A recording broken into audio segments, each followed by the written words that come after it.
And good evening, and welcome to another edition of the Big High School Sports Show on 98.9 WXCO, online at bullfallsradio.com, mobile devices, and Alexa by searching WXCO, and on the Civic Media app. I'm Chad Holmes, joined once again by former Wausau West head football coach Jason Foster. And Coach, it's not feeling like football weather out there right now, is it? No, holy cow. I think I looked at the forecast on the 10-day forecast on Monday, and the lowest high temperature was 77 degrees with hardly any chance of rain. Last Friday was nice, though. Yes, it was. It was a fantastic night. I mean, again, it was a perfect night, really. It was a perfect football night. The temperatures were right where you wanted them to be if you're a football player. And for a fan, you just wear a light jacket and you're okay as well. I got to say, we'll talk about this week's games later on, but I don't like it when it gets to 80 degrees and have to be in the Tom Field press box. That's all the thing I'm going to say. I was in there on Monday. I was running the clock, and I would concur with that. Well, coming up tonight on the program, we're going to talk about the action from last week, the first week of conference play. And again, last week we were talking about how we still have to find out a lot about some of these teams. We'll find out what we did find out in week one of conference, and we'll look ahead later in the show at this week's action. And then we'll have a couple of guests in between at about 6:25. We'll be talking to the head football coach at Marathon High School, Ryan Winkler. One reason I'm bringing the coach on is because I was at Greenwood last week when Marathon came from behind to beat Loyal Greenwood in their CWC large opener. So we'll talk about that game, the Red Raiders as a whole, and more with Ryan Winkler as they get ready for a good game this week against Amherst in the CWC large. And our student athlete guest will be Wausau East quarterback Davis Winter. He threw 4 touchdown passes in the Lumberjacks' Great Northern Conference opening win against Tomahawk last week. So, again, Ryan Winkler of Marathon, the head football coach, at 6:25, and Wausau East quarterback Davis Winter coming up at 7:06 here on the Big High School Sports Show. So let's jump in, talk about the action going on, and should we start with the CWC large again? Since again we have a coach guest from the CWC, because we talked about Stratford. Now we'll talk about Marathon and the CWC large. Last week it was first night of conference play, and Marathon, first time ever playing in the CWC large, defeated Loyal Greenwood by a score of 29-16, a game that I had right here on 98.9 WXCO. The Red Raiders trailed 16-0 in the second quarter. It was really a tale of two games after that pick six that gave Loyal Greenwood the 16-0 lead. It was all Marathon after that. Truthers, big night, 24 rushes, 147 yards and 4 touchdowns on the ground, 9 of 17 passing, 164 yards and 2 interceptions through the air. And his wide receiver, boy, I was very impressed watching Garrett Bracewell. He had 5 catches for 115 yards in that win. Big win for Marathon, and I know we're going to talk to Coach coming up here in just a few minutes, but to get that win in that tough conference, to get the opener, we talked about 1-0. You feel pretty darn good, and especially when you come from 2 touchdowns down on the road. Yeah, I think all of those things, yes. I think I should have not talked so much. No, you're great. No, I mean, I think to be 1-0 in conference is huge. And when you look at this conference, it's a tough one. So you certainly can't let any that are either a push or that your favorite didn't get away from you. So I think the fact that they won it, I think the fact they did it on the road, and I think once again, Truthers proving that he is a really special athlete. And you look at how good the teams are in this conference, and I would have to, and we'll see more with stats and things like that as the year goes on. But Truthers has got to be right up there with one of the best athletes in that conference, with Garrett Bracewell kind of making a name for himself as well. And it's really good, as you well know, when you're able to use the ground and use the air. And that was, I think, a key for them last week, and that's something that Thurs is able to do as a quarterback. Yeah, I think right to have that balance between run and pass in your offense in general, but to also have that within your quarterback itself makes a huge difference. One of the teams that we talked about last week about having some questions about where do they stand after having some really, really good seasons recently, Wittenberg-Burnwood, and they affirmatively answered it, at least for last week, as they went on the road and shut out Wyowega-Fremont 35-0. Bryson Schmidt, 17 rushes, 192 yards and 2 touchdowns. Owen Dickman, 11 rushes for 82 yards. 341 yards rushing for Wittenberg-Burnwood as a team, 8.7 yards per carry. And obviously, again, Wyowega was a team that was a solid team a year ago. They had rushed for a lot of yardage the week before against Iola, but Whitburn was able to shut them down and run the ball very well themselves. So a good road win for Whitburn to start off the conference. Yeah, I think there was some question marks. I think this, if you'd have showed showed me their schedule early, this, I would have said, of the first 3 weeks was probably going to be one of their tougher games. So I think this is a really good statement for Wittenberg. Their ability to run the football is going to be big for them down the road. And then I think maybe speaks to Weyauwega Fremont, who we felt like was maybe turning the corner a little bit at the end of last season and early this year. And this was a tough one for them. We did not have a jinx on Stratford head coach Jason Tubbs last week. He was our coach guest a week ago, and they went on the road to Spencer Columbus and really took it to the Rockets by a score of 54-7. Stratford 3-0 now, 1-0 in the conference. Spencer Columbus 1-2 and 0-1. Jack Tubbs, again, don't throw it a lot, but boy, the yards per attempt and the yards per completion are always very good. He was 8 of 10, 200 yards and 4 touchdowns. That 40% touchdown rate is always one as a coach you love to see. Colton Bright had 4 catches, 125 yards and 2 scores. Reed Miller, 7 rushes for 71 yards and 2 touchdowns. And it's something we've talked about for Stratford, the ability to be able to have that traditional Stratford run game. But in the last couple of years, they've been really able to add that big play aspect to their pass game. And we saw it, I think, big time last week. Yeah, and I think it makes all the difference in the world when you get to the playoffs. Like, they could win every single game probably in this conference, likely, by just running the football, but they're not going to get to a state champion or to state level 4 or 5 without the ability to pass the ball. And I used to say as a head coach, I love defense. I love running the ball. We'll throw it as long as we have a high completion percentage. And not only is that a high completion percentage, but when 50% of your completions go for touchdowns, that's pretty good. Yeah, 20 yards per attempt. That's one you'll take every single time.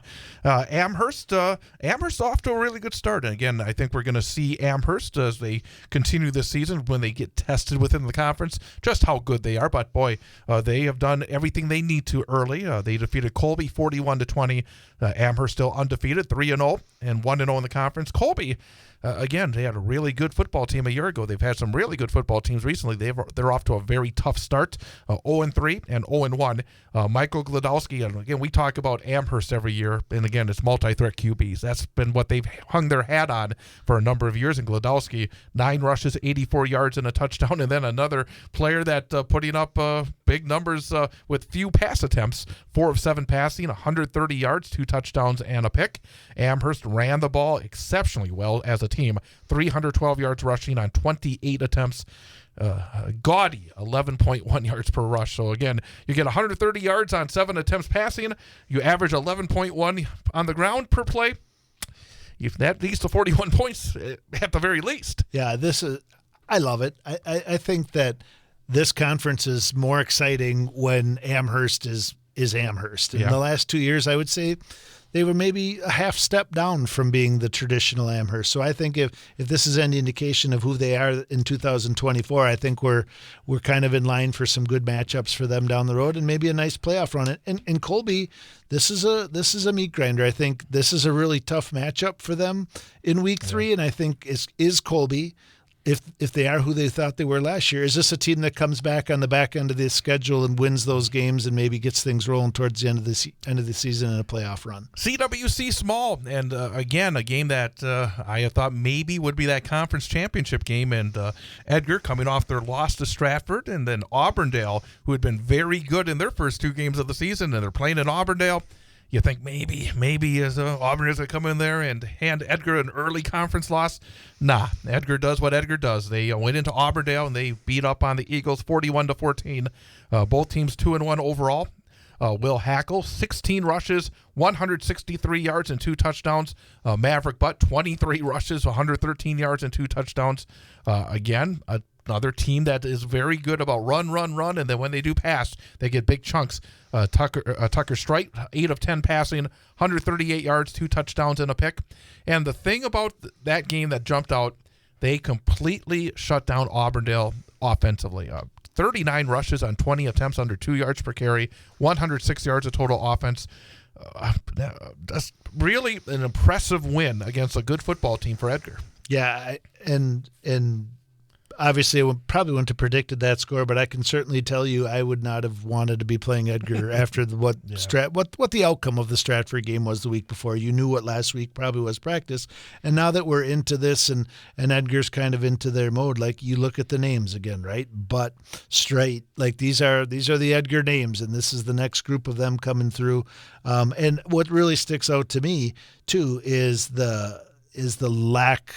Is Edgar's defense. I mean, still uncommon, unless those points were scored in the second half, for them to give up 14 points, because I know Coach hangs his hat on shutouts and all that stuff. But at the end of the day, 20 rushes for 39 yards as a team, I think, is what really jumps off the page to me, that, okay, Edgar's defense is back where they need to be to be a great down-the-road team. Again, the quirks of the scheduling early on, the first week of the conference campaign, where basically you see the teams expected to be the top 4 teams in the conference lined up against each other. You had the Edgar-Auburndale game, and then you had Abbotsford and Iola Scandinavia, and then turned into a low-scoring affair, but Abbotsford stays undefeated. They're 3-0 and 1-0 in conference, beating Iola, handing the T-Birds their first loss of the season, 13-7. Christian Fuentes, 22 rushes, 177 yards, and big edge in yardage, 274-75 for Abbotsford. And we talked last week about Iola. They had rushed for 485 yards in their game against Wyowega Fremont. They were held to 31 yards rushing on 16 attempts in that game. I mean, that's hard to believe because, again, Iola, Wyowega, again, a team that was a playoff team a year ago. Whether or not they are this year, we'll have to wait and see. But, again, to get 485 yards in a game against a CWC large school the week before, you would think, hey, that rushing game is still going to be there. Very, very impressive for Abbotsford. Obviously, being able to run the ball effectively, being able to stop the run and stop the offense effectively. When you look at the numbers, the only surprising aspect, it was only a 13-7 score. Yeah, that was kind of what stuck out to me. And I think this is, after watching Abbotsford for 2 years now, this is what you expect out of Abbotsford, to run the football. Fuentes is a heck of a running back. And then I think the thing that maybe bolsters Abbotsford a little bit when you look at the season and down the road is that solid defense against a team who you know can run the football. So, I mean, obviously there's some big guys ahead of them that they're going to have some tough games with Auburndale and Edgar. But to have that rushing attempt and that rushing game and a good defense, things look good for Abbotsford. Pacelli and Assumption got together, former CWCC rivals, and Pacelli went into Wisconsin Rapids, defeated the Royals by a score of 41-20. Pacelli, who did not have a week 1 game, they're 1-1 overall, 1-0 in the conference. Assumption still looking for that first win of the season, dropping to 0-3 and 0-1. Bryce Flaker had a big night on the ground for Pacelli, 20 rushes for 135 yards. Another game where it featured a quarterback didn't throw a whole lot, but was very effective when he did. Jacob Williams of Pacelli, 4 of 8, 104 yards and 3 touchdowns. Wiley Cornwell had a big night for Assumption on the ground, 34 rushes, 155 yards, and 2 touchdowns. And we talked a bit last week. I mean, for a school like Pacelli or even Assumption in this game, these are the games that you kind of circle, don't you? Because you know the challenges of Edgar and Auburndale and Iola and Abbotsford, and for Pacelli, a good road win. Yeah, absolutely. And for these teams, when they get against those top 4 in the conference, you're going to start to look for the little wins within maybe tough games and tough losses. So to have that W in the column coming out of this week is a good win for Pacelli and a tough loss for Assumption. And the thing about this conference, I mean, I think it's last year and the previous years, it was not a strong conference. It's now turned into, I think, a very strong conference. And you throw Pittsville in as well, because Pittsville, the first 2 weeks of the season in those crossovers, they went to Marathon, lost by 7. They would then face Spencer Columbus in another crossover. They had a lead with under a minute to go and lost by 6. I think they took a little frustration out on Rosholt last week and defeated the Hornets by a score of 41-0. So Pittsville gets that first win and 1-0 in the conference. Rosholt 1-2 and 0-1 in the conference. Dawson Luther, who's consistently a strong performer for Pittsville, 18 rushes, 148 yards, and 2 touchdowns. When you look at this conference, I think the top 4 that we talked about, I think definitely playoff potential there, but I think the way Pittsville has played early this season is there. And Pacelli always is a very tough opponent. We've seen Assumption in the playoffs and making decent runs in recent years. I mean, there's of the 8 teams, 7 of which have had some success in recent years, so it makes for a very good conference. And I think Pittsville, again, those 2 losses you look 1 and 2, but again, they competed very well against bigger schools. Yeah, I think when you look at the schedule, obviously there's some big ones on here they're probably not going to get, but if you take the bottom 6, is there 5 wins there for them or 4 wins in the conference to get to make the playoffs? I think there might be. So that's the CWC Large and the CWC Small. We will talk about the Wisconsin Valley Conference and the Great Northern Conference and about 8-player football a little bit later on in the program. Again, coming up later on in the show, it will be our student-athlete guest for this week, Wausau East senior quarterback Davis Winter. Again, he had a big game in the Lumberjacks Great Northern Conference opening win against Tomahawk last week. But coming up next, we'll have our coach guest for this week. From the Marathon Red Raiders, team comeback early on. Big comeback in week 1, and then another big comeback in the first week of the conference season as well, as we will be talking to head coach Ryan Winkler coming up next. With Jason Foster, I'm Chad Holmes. It is the Big High School Sports Show on 98.9 WXCO. On Thursday, the Wausau West High School volleyball team heads to Merrill to take on the Blue Jays in a Wisconsin Valley Conference matchup.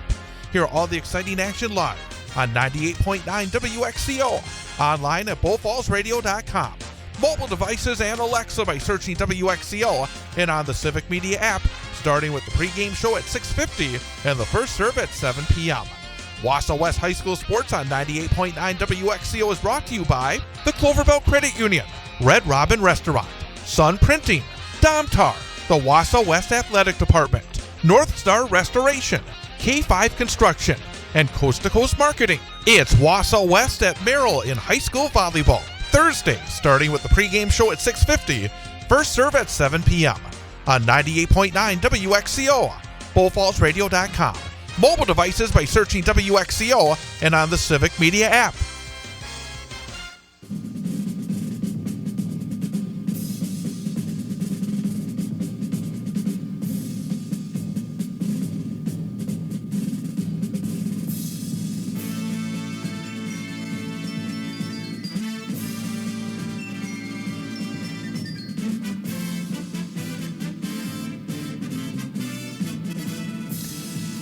And welcome back. It's the Big High School Sports Show on 98.9 WXCO, online at BullFallsRadio.com, mobile devices and Alexa by searching WXCO, and on the Civic Media app.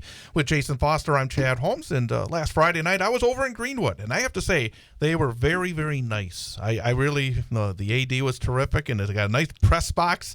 Got to sit next to Coach Tortolot in the Marathon booth, and had a fun broadcast as the Marathon Red Raiders came back to defeat Loyal Greenwood by a score of 29-16, and going 2-1 on the season, 1-0 in the CWC Large, and very happy to welcome into studio the head coach of the Red Raiders, Ryan Winkler. And Coach, so often I get a chance to talk to you every week on the phone. It's great to see you right next to me. Yeah, thanks for having me.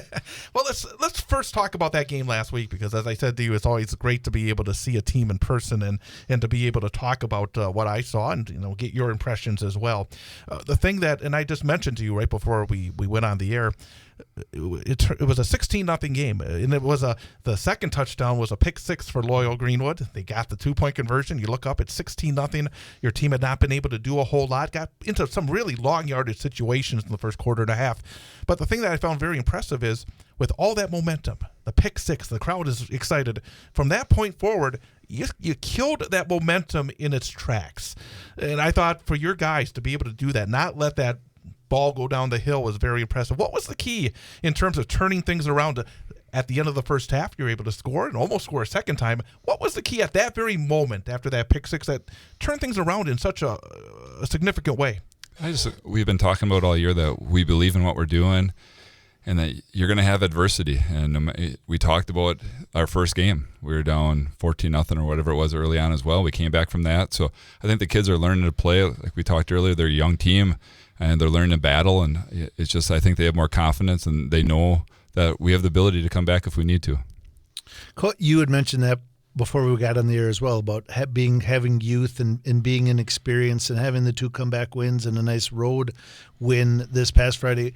You touched on it a little bit, but what do you do? Like, do you rely on the senior leaders you have, or your your junior leadership that you have? Like, how do you get those young guys week to week in practice and then also in camp, like leading up to those first games or the off season?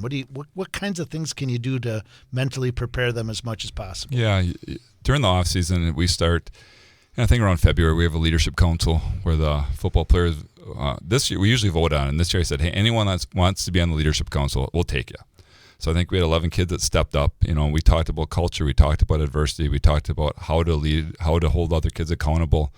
And, we even gave them some scenarios that we'd work through. And I think that helps doing that early and getting some of those kids that want to be leaders. And we talk about leadership a lot in high school. We talk about kids need to be better leaders. Well, how do they become better leaders? You got to teach them. They're just not, some are more natural leaders than others, but I think you still got to go through stuff and talk through how to handle situations. I think that helps as well. I couldn't agree more. I think that's as the end of my career as a coach, that we probably spend as much time doing that because it's a skill, right? It's just like blocking and tackling and everything else, that you can make somebody a captain, but that doesn't automatically make them a leader. So I think stuff like that is great. And that's something and I was going to jump in and say, you've said this a lot, that the best teams and the best programs are player-led, that the accountability has to be within that locker room. And, of course, the coaches have their role in terms of, setting the tone and building the foundation, but player-led accountability is so much more effective, isn't it? It's huge. We just talked about this last week.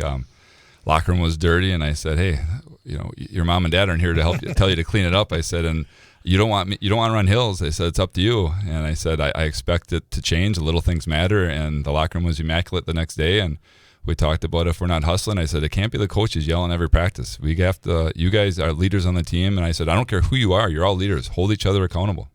One thing that I saw last week as well was the ability to run the football for your team. And in talking to you the first couple of weeks, that was a little bit more difficult. Did you see something last week that you took steps forward on that allowed you to run the football better? Well, I think it's a confidence thing. I think a lot of our kids are finally getting into varsity football for the first time, where they're, some are going, this is their third game last week for varsity, and it takes a while to get used to that contact. And we talk about, the eye, Coach Kleinschmidt talks about the eye of the tiger. He says, oh, Coach, I don't know if they have it tonight. We better get them going, and I think we need it earlier. But they're starting to I think they're starting to feel that, hey, I can hit someone and have some confidence. We switched the formation up in the second half where we almost forced them, like, listen, you guys have to play football here. We're coming at you, so you have to get after it. Yeah, I think we've talked each week now about truthers, and Garrett Bracewell's had some really nice games as well. What makes them early in the season really nice players for you? And then what does the supporting cast that allows True to do the things that he's been doing? True just works really hard. He's a great leader. He played 3 sports last year at the varsity level. I think he played some as a freshman as well. So he even though he's a junior, he's had a lot of game experience. So he brings that. He's our vocal leader. He's our on the field leader. And Garrett's just a great athlete. I mean, the kid can jump, he can catch, he can run. He went to state last year in track, so he's a great athlete. It's going to be fun watching him as he gets older.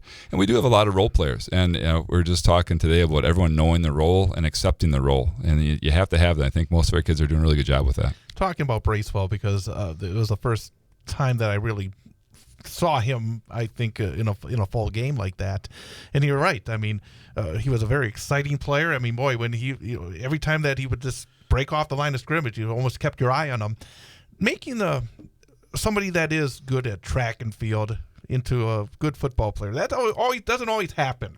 Because I think you can look at an athlete and say, boy, that kid has all the measurables.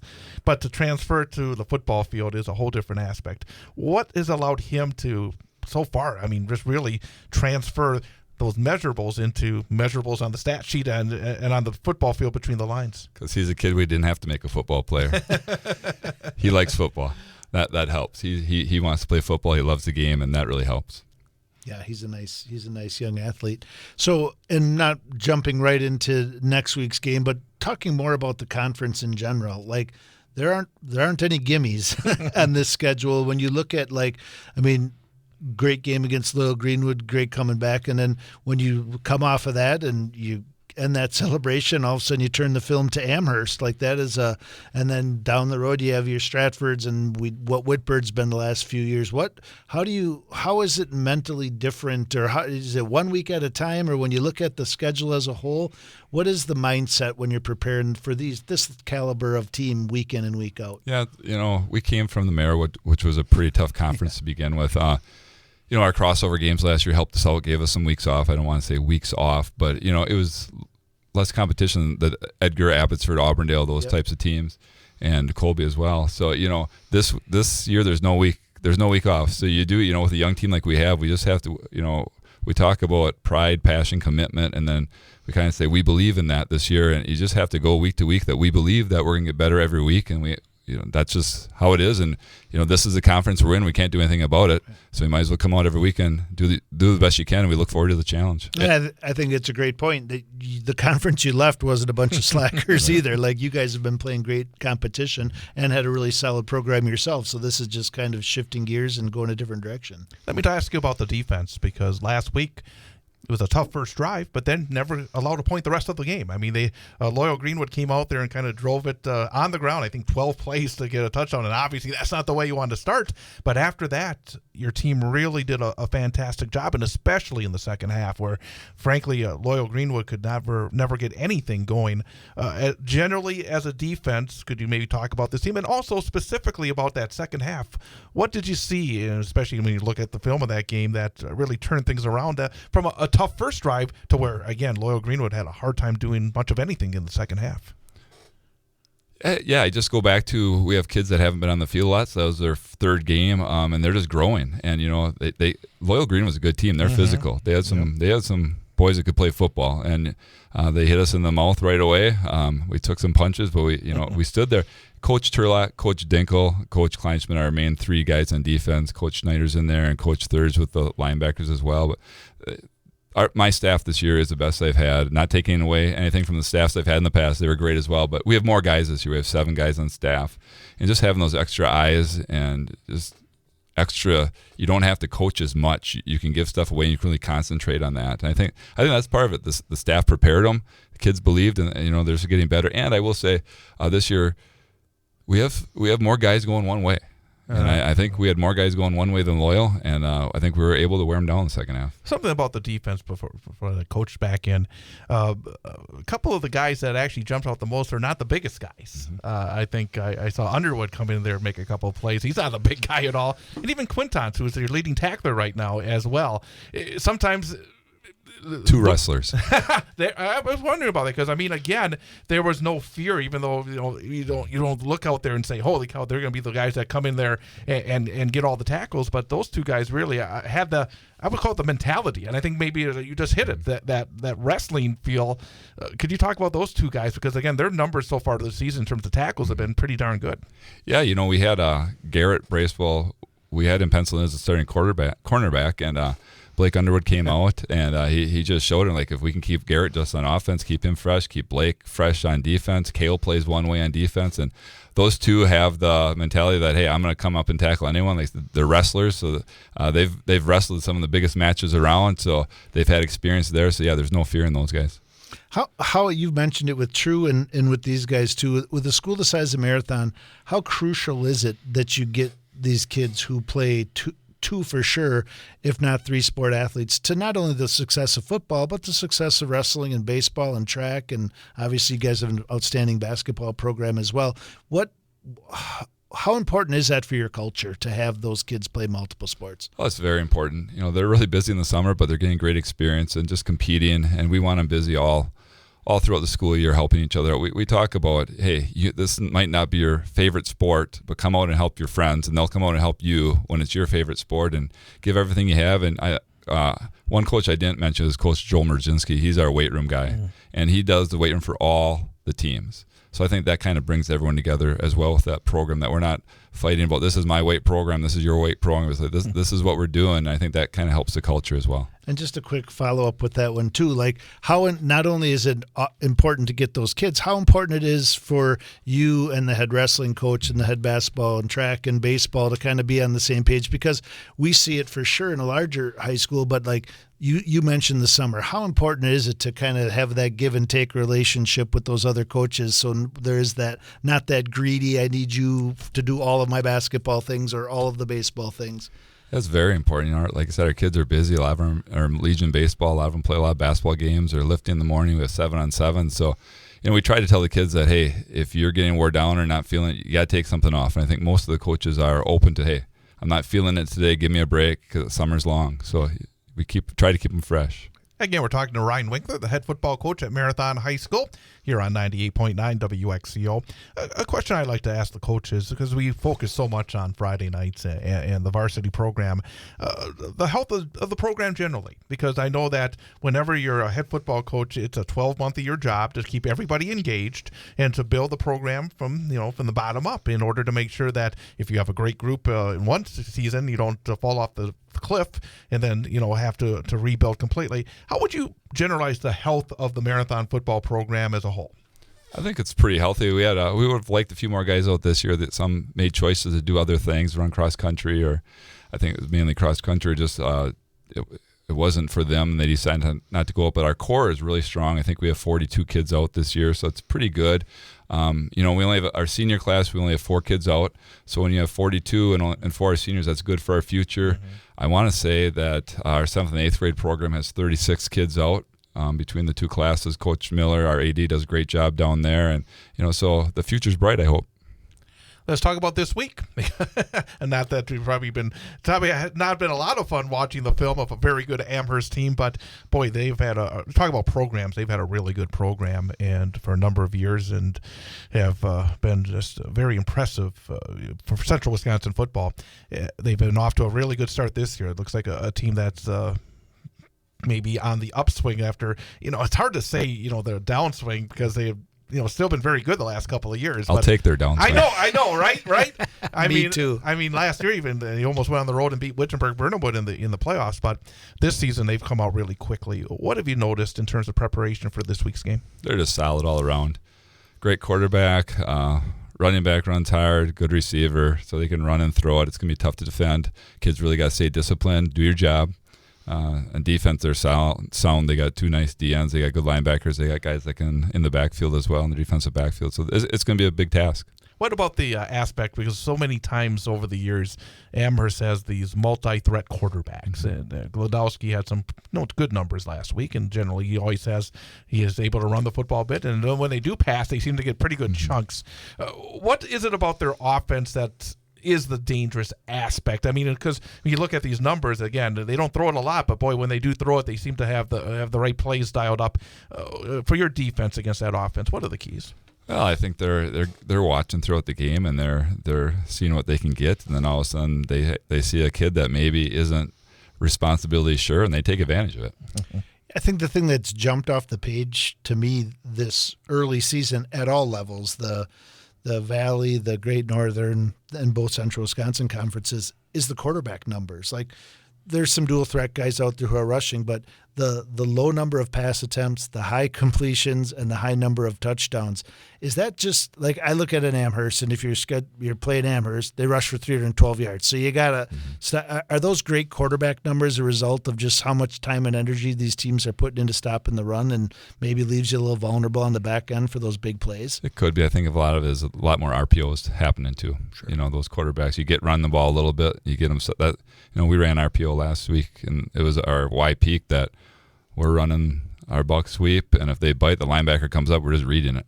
So same thing with one of Bracewell's touchdowns, and I'm not giving away any secrets here. Everyone's doing it, so that it is what it is. And do you feel confident that this offense that I thought, again, really in the last 2.5 quarters of the game on Friday night last week was outstanding? Do you feel like in looking at the tape of Amherst defensively that there are some things that you're going to be able to continue to build on this week? I hope so. We have a game plan in place that we think we can get some plays that, will take advantage of what they're doing. but they're solid. So we're gonna have to execute. Not going to give us all the details. No here on the one radio. details. Coach, anything else? No, you guys off to a great start. I look forward to watching this because I think each week we make not predictions, but when we talk about we never make predictions. We talk about the upcoming games, and you kind of look at what's happened the weeks leading up to it, and every week there's a couple surprises where I watch the scores as soon as they're done Friday night. And I'm like, ooh, that's what. So I kind of look forward to seeing how you guys match up against Amherst and coming out this week moving forward. So best of luck. Thanks for being here. Yeah, thank you. Coach Ryan Winkler of the Marathon Red Raiders, again, getting set to take on Amherst coming up on Friday night. We're going to come back and continue recapping last week's action with the Valley and the GNC as we continue here on the Big High School Sports Show on 98.9 WXCO. On Friday night, it's an early season showdown in the Wisconsin Valley Conference in high school football as Wausau West plays host to DC Everest. Both teams opened up conference play with victories last week. Hear all the exciting action live on 98.9 WXCO, online at bullfallsradio.com. Mobile devices by searching WXCO and on the Civic Media app. Coverage begins with the pregame show at 6:35 and the opening kickoff at 7 p.m. Wausau West Warrior High School Football on 98.9 WXCO is brought to you by the Cloverbelt Credit Union, Red Robin Restaurant, Sun Printing, Domtar, the Wausau West Athletic Department, North Star Restoration, K5 Construction, and Coast to Coast Marketing. It's Wausau West hosting DC Everest in high school football. Friday, starting with the pregame show at 6:35 on your home for high school sports. 98.9 WXCO, bullfallsradio.com. Mobile devices by searching WXCO and on the Civic Media app.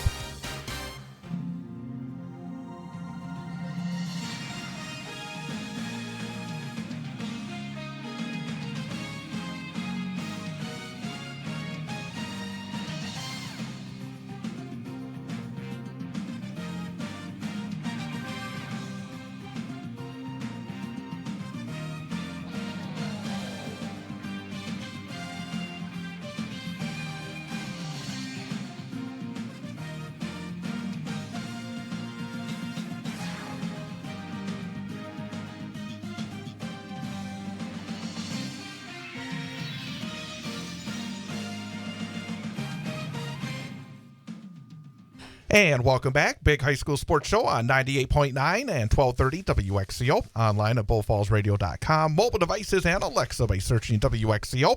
And on the Civic Media app, a quick note that Marathon and Amherst Friday night. You can hear the game live on our Sports 2 stream of bullfallsradio.com and the Civic Media app. Again, if you have not downloaded the Civic Media app, you should do so immediately.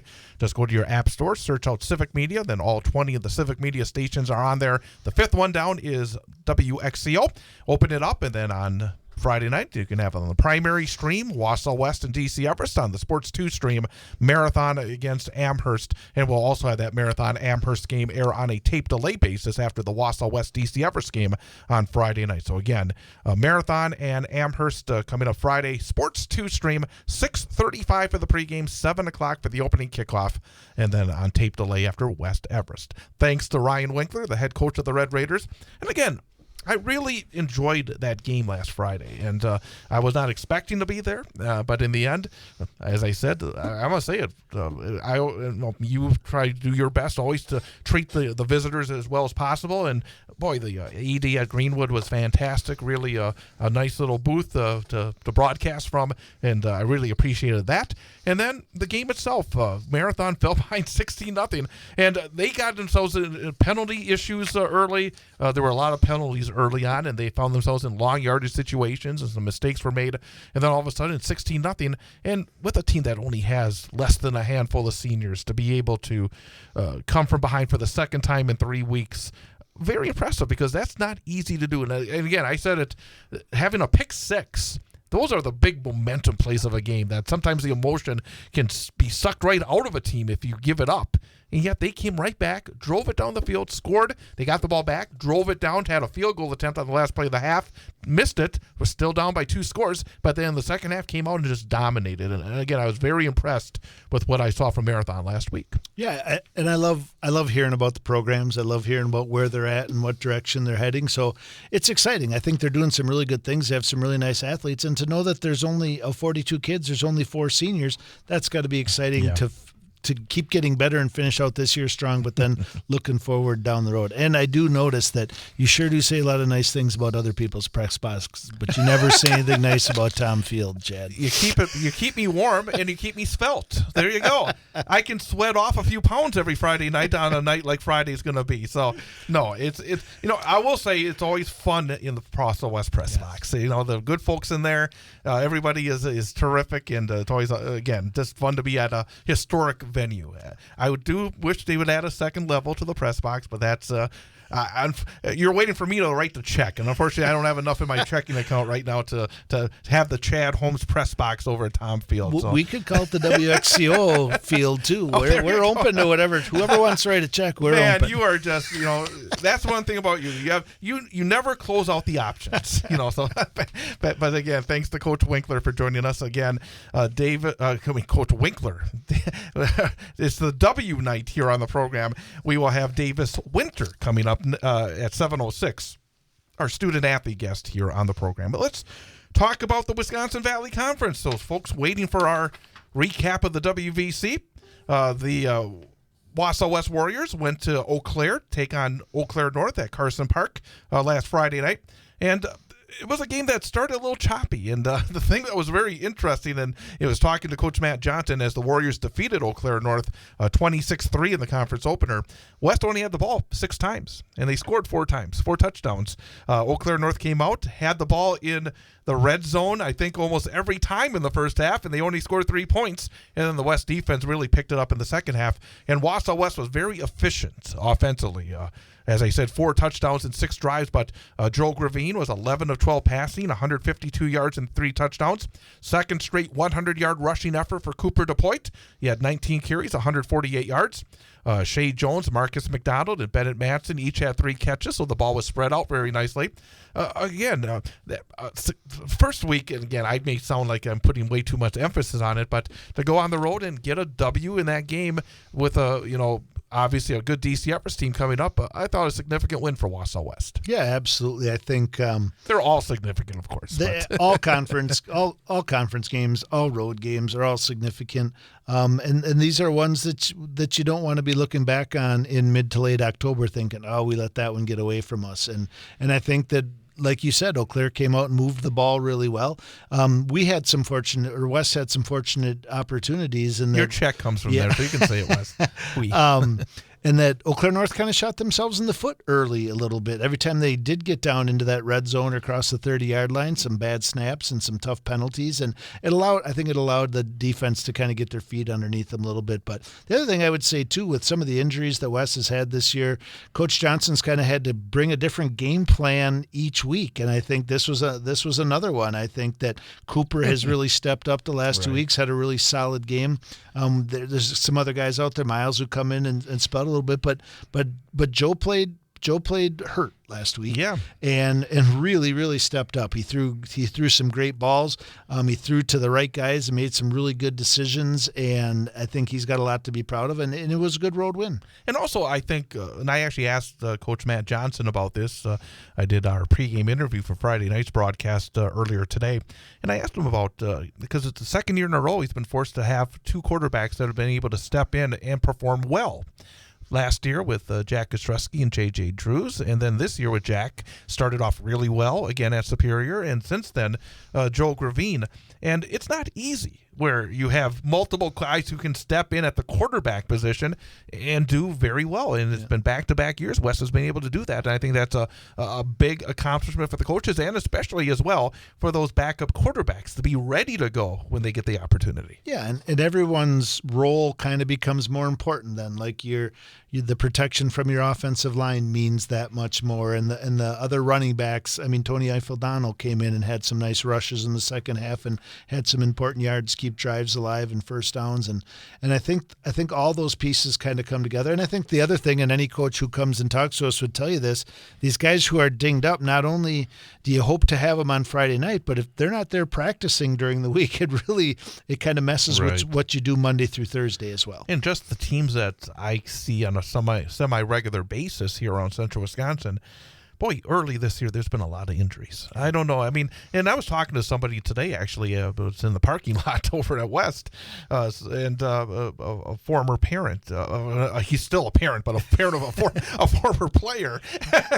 No, not a former parent, but there's so much luck involved. I mean, when it comes to injuries, everybody does everything they can in order to try to keep these kids healthy. But sometimes there's just bad luck, and sometimes that bad luck seems to just roll. Yeah. And I think I've seen this a number of teams. Yeah, the ball bounce is funny. I think the other thing that sticks out to me too, when you talk about penalties and turnovers and mistakes, and we talk about teams who are struggling, whatever.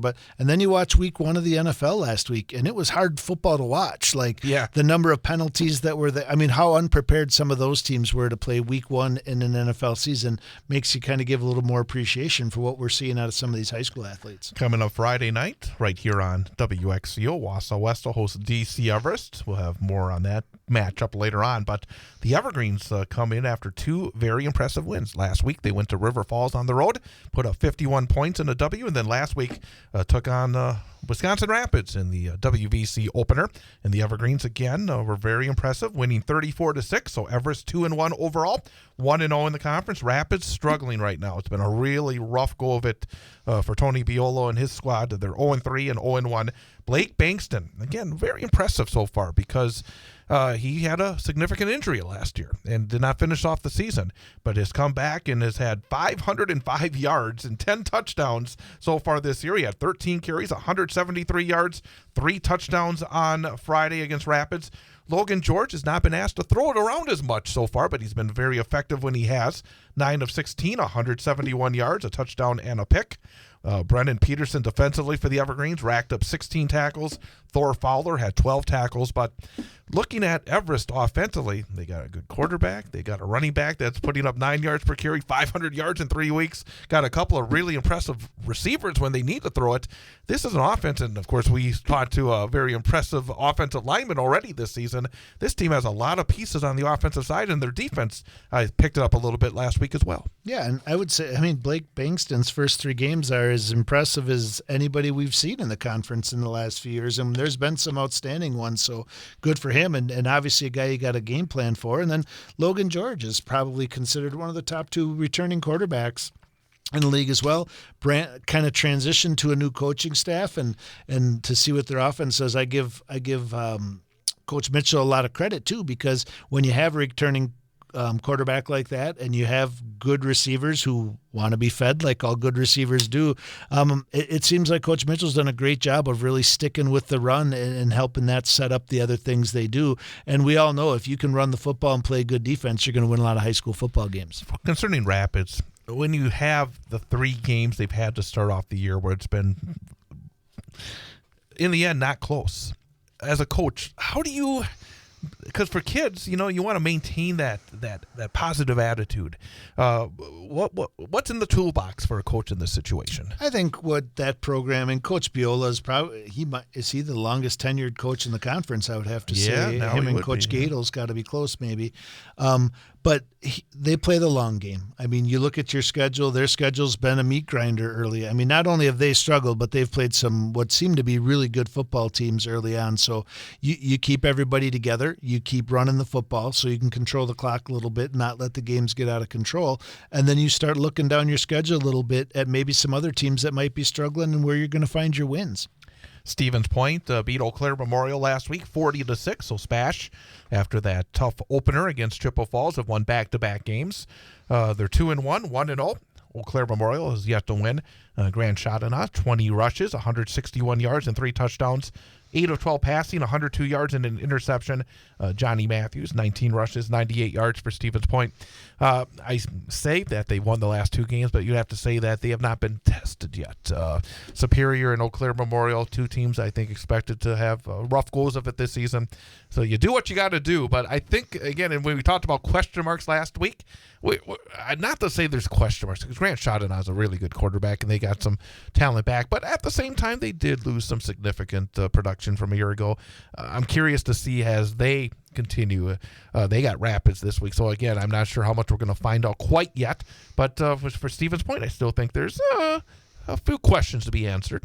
Definitely. I think And obviously, I don't think Eau Claire Memorial puts up much resistance, in particular on defense. I think that's been their struggle so far this year. But generally speaking, if Grand Chaminade is going to start rushing for 161 yards a game, in addition to the way he throws the football, that's going to be a challenge for teams to stop. But I do think we'll know a lot more about Spash when they start facing the DC Everests and hopefully in the Wausau West, too. I think we'll know a lot more after Friday night. And shouting out real quickly as well, last season, he was part of maybe, we call it a triumvirate of big offensive players for Stevens Point. I think he's being asked to do more, and that's going to be an interesting process. But if you want anybody to take on a little more weight, it's an experienced player like him. Yeah, absolutely. And we all know, we hear about it big time in the NFL every Sunday. But if he's going to rush that many times, for a quarterback, the potential for injury increases along with it. We have certainly seen quarterbacks going down. At least I have with the teams I've been covering so far this season. So, again, big night for Stevens Point and Grand Chaminade. And then Marshfield again. Boy, Marshfield. It's been like Wisconsin Rapids, really terrific tradition, veteran coach. They know what they're doing, but boy, sometimes you run into a few buzzsaws, and so much has to do with the schedule, as you've talked about. And they talk about bad luck getting a crossover conference game with Rice Lake. And again, there's not really a lot of easy ones when it comes to the big rivers, but Rice Lake again continues their long win streak. They're 3-0 after beating Marshfield 39-7. Jacob Coons for Rice Lake had 17 rushes, 220 yards, and a couple of touchdowns. 5 of 9 passing, 77 yards, a touchdown, and a pick. Lucas Peters had 166 yards rushing on 19 carries. Brooks Hinton, again, what a terrific athlete for Marshfield. He does it in many sports, and he had 5 catches for 128 yards and a touchdown. So, again, I think maybe what we said about Wisconsin Rapids sort of fits for Marshfield as well. You're going to have to go through some pretty deep trenches against really good competition, but they're going to get opportunities starting this week to try and turn it around. Yeah, we talked about last week as we get into conference and starting to get a better picture of which teams are where. I think the one thing we can say confidently at this point is that Rice Lake is a really good football team. And then for Marshfield, this is almost kind of a little bit of a 2-year trend at this point. Scoring points does seem to be an issue for them. And obviously Rice Lake, great football team. But yeah, have they scored more than one touchdown in a game yet? I can't remember what week 2. No, they scored 10 points. Okay. They scored 6 points, 10 points, and 7 points. So that's tough. But Rice Lake, I mean, I don't know if anybody runs as well as they do. No, and I can honestly say I've watched them at state the last how many years in Division III. How it's going to be exciting to watch them play D2 and see how they stack up against those. Because if you can run the football like that and you have an effective quarterback, it doesn't really matter what division. I think the jump between 4, 5, 6, and 7 and 1, 2, 3, but I think going from 3 to 2, that's not a guarantee they're going to win a state championship. But I think they're set to have a lot of success in the D2 playoffs as well. And we're only in week 3, so I should calm down a little bit. But no, I think what they've done so far, very, very impressive. So we're going to talk about the Great Northern Conference and 8-player coming up in a little bit. We have to step away for a top-of-the-hour news update. And then coming up after that, we will have our student-athlete guest for this weekend. Another program that's moved to a new conference and got off to a very good start. We had Marathon starting off in the CWC Large, getting a first ever win in that conference last Friday. And Wausau East had a first ever win in the Great Northern Conference, defeating Tomahawk. And we'll talk to Dave.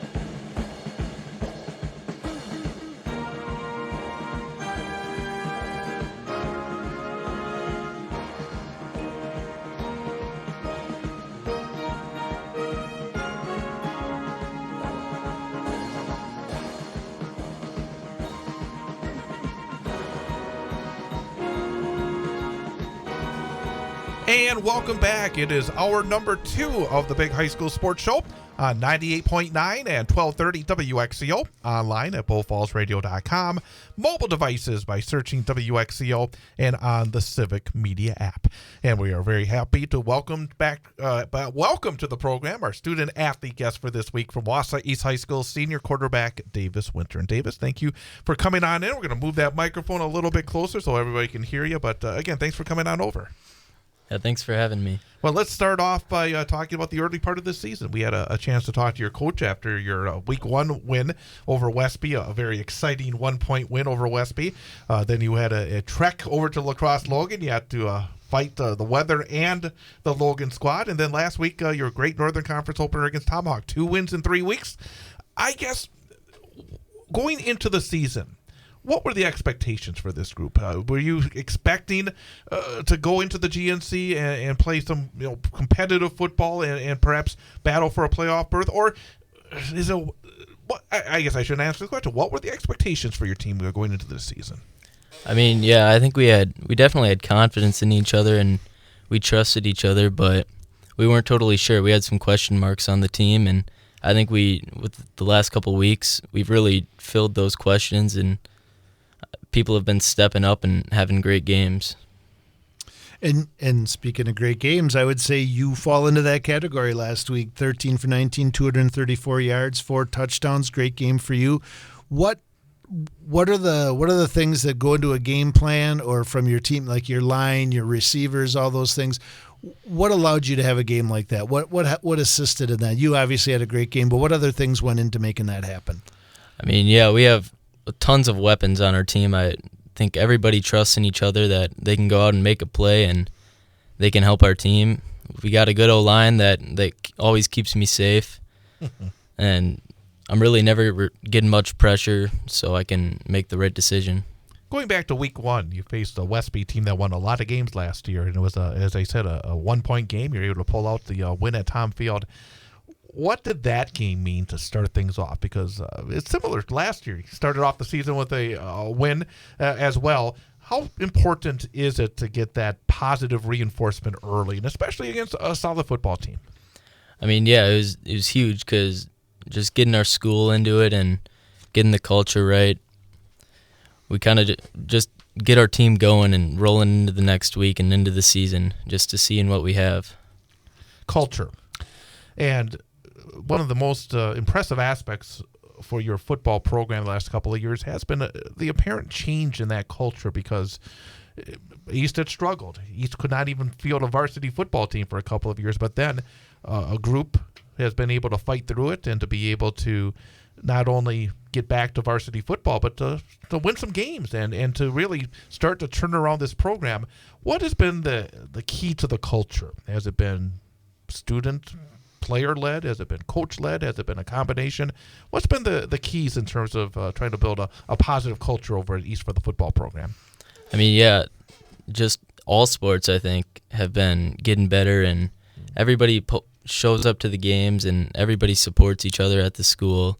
And with the football team, I think we've all done even like hanging out outside of football and getting to know each other and becoming friends. So then on the field, we can trust each other and we can just have a good time out there.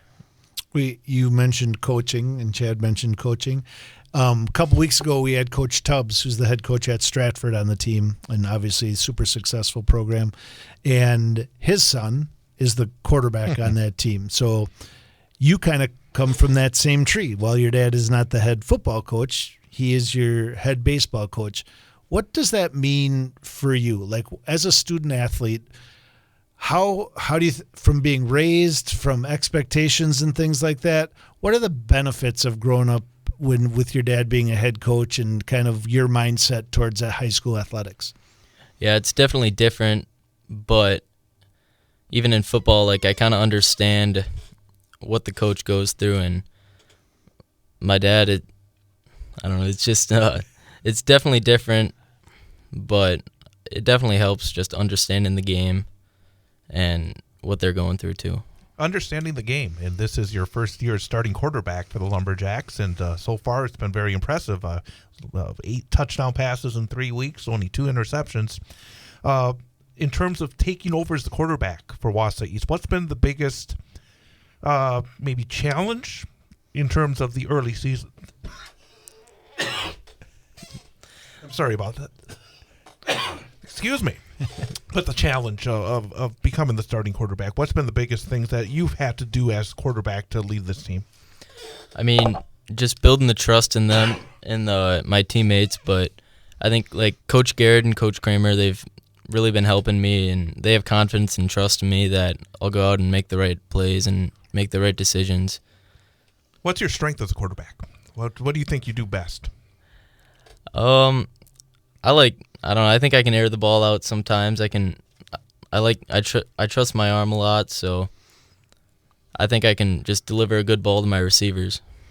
So one of my favorite, speaking of those receivers, as we recap your games each week, and we look at your stats, and we look at the stats of your team, it seems like when I watch pick Edgar Stratford, like it's usually the same names kind of come up, their quarterback, this running back. One thing I've noticed about you guys is you've kind of had different leading receiver each week. You've kind of had different leading rusher each week. Some guys have big plays week to week.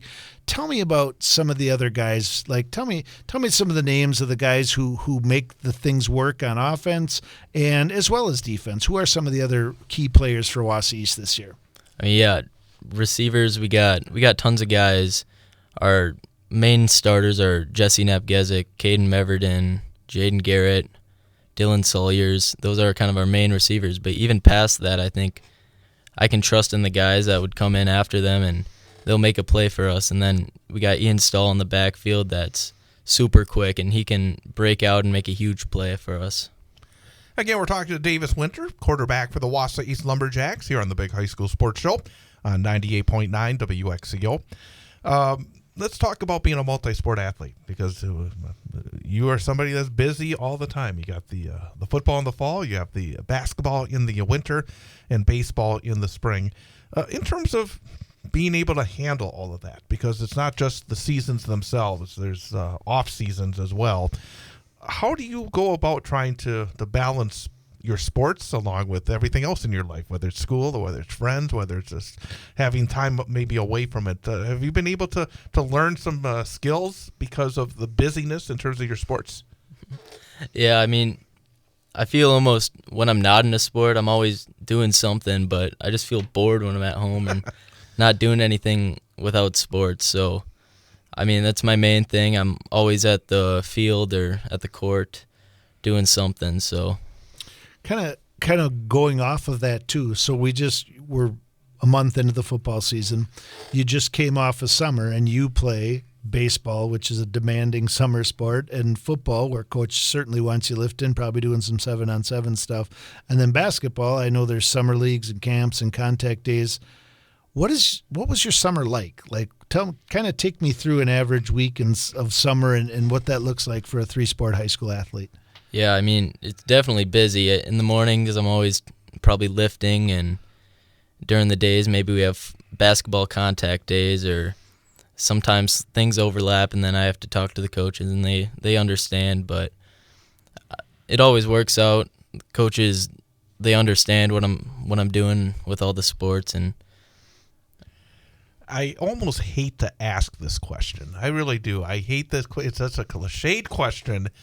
But doggone it, I'm going to ask it anyways. Do you have a favorite sport of the 3 that you participate in at the varsity level? I don't know. I like them all. It's really just whatever season, and I'm enjoying that the most, and I'm having a good time with it. Are you able to carry over momentum from season to season? Say, knock on wood, everything continues to go well for you in football. Does that carry on, help you get off to a good start in basketball? And likewise, when you have a good season in basketball, is it able to carry over to baseball, or is it all separate? No, I think it definitely does. I mean, you're feeling good coming out of football. All the students and all the school is supporting you, and they're excited for the next sport too. And I think everybody's just excited for the next season. And it sounds like sports takes up a lot of your time, like it does for a lot of high school athletes, which is great. When you do have some free time, nights, weekends, summer, whatever it might be, what do you like to do outside of your sports? What do you do for fun? I like the outdoors. I'm always kind of out on the water doing fishing, or I go hunting in the fall quite a bit, so I like the outdoors. Do you have a favorite class in school? I'm not sure. Math, I always seem to be decent at math. How come guys that are involved in, like, especially basketball, they always say about math? Because you're always trying to add up the scores, and the same thing with football in terms of yardage and baseball and batting averages and all that stuff. So you gotta know those numbers, right? What are you thinking about for after high school? Right now, I'm really not sure, to be honest. I've been looking into it, but still really undecided. Would you like to continue to be involved in one or more of your sports at the next level?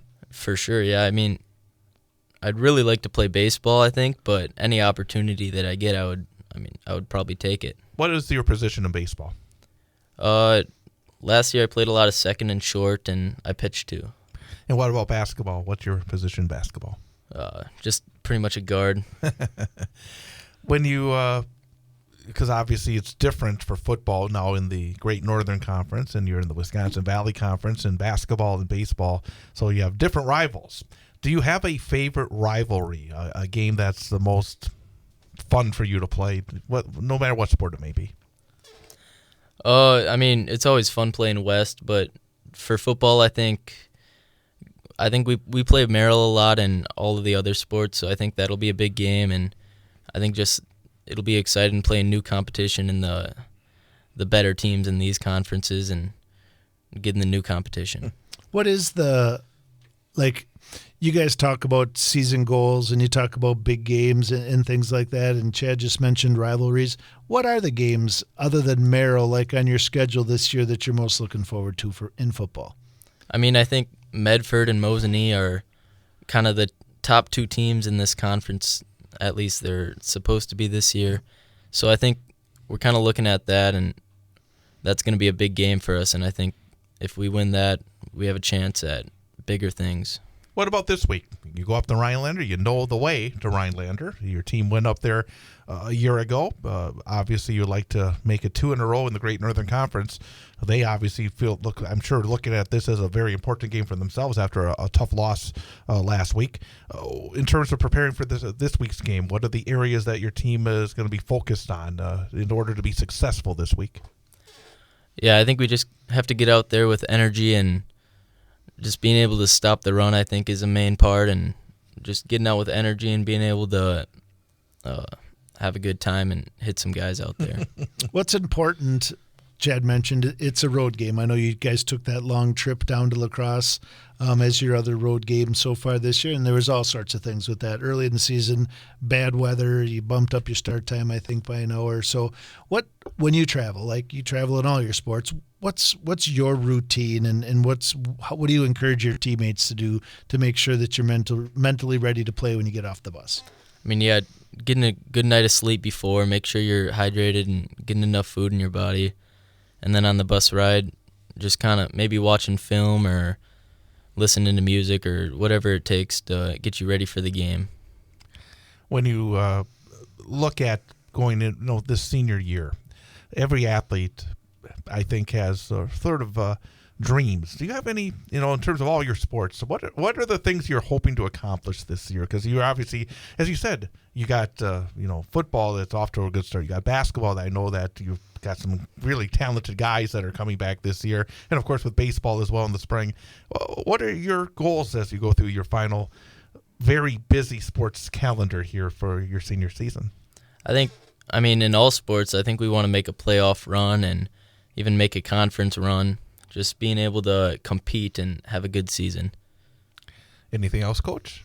No, I think you guys are off to a great start. It's exciting to be in that new conference and establish those new rivalries. And kind of when you talked about Mosinee and Medford, kind of you're establishing those rivalries right now, but also they've kind of set, like you said, they've sat atop it for a while. So I think you guys have an incredible opportunity year one to come in here and establish yourselves. You guys are off to a great start, and I wish you good luck the rest of the way. And we now go to our final question, which we ask to all of our student athletes, especially the seniors who have been going through the process for a number of years, especially multi-sport seniors. As you start your final, the last dance, as they called it with Jordan back in the day, as you go through your last year at Wausau East, and for what you've learned over the years, when you come across maybe a young person, maybe a freshman or a sophomore that is just starting their athletic journey in high school sports, what piece of advice would you give them as they start their journey that you're getting closer to the end of? I mean, yeah, there's tons of open gyms and tons of things that you can do to get involved. I think just going to even other sports games and just being a part of the school, I think, is a big thing. Just being able to be available and go to everything. Terrific. Very, very good advice. And enjoy the entire experience, right? I mean, that's what it comes down to.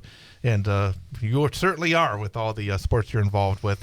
Congratulations on a terrific start to your football season. Best of luck for the rest of the year. Best of luck through basketball and baseball as well. And thank you for coming on over tonight. Thanks for having me. That is Davis Winter from the Wausau East Lumberjacks. Again, East getting set for a trip to Rhinelander coming up on Friday. We'll be right back. We'll recap again the Great Northern in football, an 8-player, and then look ahead to all the action in Central Wisconsin in high school football for this weekend. With Jason Foster, I'm Chad Holmes. It is the Big High School Sports Show on 98.9 WXCO. Week 4 of the football season is here as we look at some of the big games on the schedule. I'm Travis Wilson, and this is a WisSports.net Minute brought to you by Just a Game Fieldhouse in Wisconsin Dells. More high school sports news after this. You may have heard of Just a Game Fieldhouse in Wisconsin Dells, one of the country's premier destinations for youth sports and events, but did you know that Just a Game does so much more? Just a Game also delivers end-to-end apparel, equipment, and event solutions with their state-of-the-art screen printing and embroidery facility that can help with branding for your team and business items, including uniforms, apparel, and more. Just a Game also offers digital services that include a cashless digital platform and event live streaming. Just a Game has also added a second brand new facility in Reedsburg. Find more information at justagame.com. Believe it or not, we're nearing the halfway point of the high school football regular season as teams will head to week 4 this weekend. The Quick Trip in Wisconsin Dairy Game of the Week features a huge showdown in the Clover Belt Conference as Division 6 top-ranked Mondovi will welcome in D5 4th-ranked Stanley Boyd. In the Milwaukee area, Muskego versus McGuanago has become must-watch TV the last few years, and the teams often play in the postseason as well. They'll meet up Friday in Muskego. Moving west on the interstate, Verona has won the last 2 Big 8 titles, but Madison Memorial has looked very good this year and is looking to take control of the league on Friday. A pair of state runners-up from last year, Wrightstown in D5 and Luxembourg-Casco in D4, will face off this week. There are a couple big games in the FBA, including Fond du Lac welcoming in Kimberly and Neenah traveling to Kaukauna. The Big Rivers features a trio of outstanding matchups in what is shaping up to be another nail-biting conference race. Rice Lake at Menominee, Hudson against New Richmond, and Chippewa Falls versus River Falls. Northwestern has rebounded with 2 straight wins, and the Tigers will take on St. Croix Falls this weekend for early control of the Heart of North Conference. This has been a WisSports.net Minute. Check us out online at WisSports.net and search your favorite podcast provider for the WSN podcast.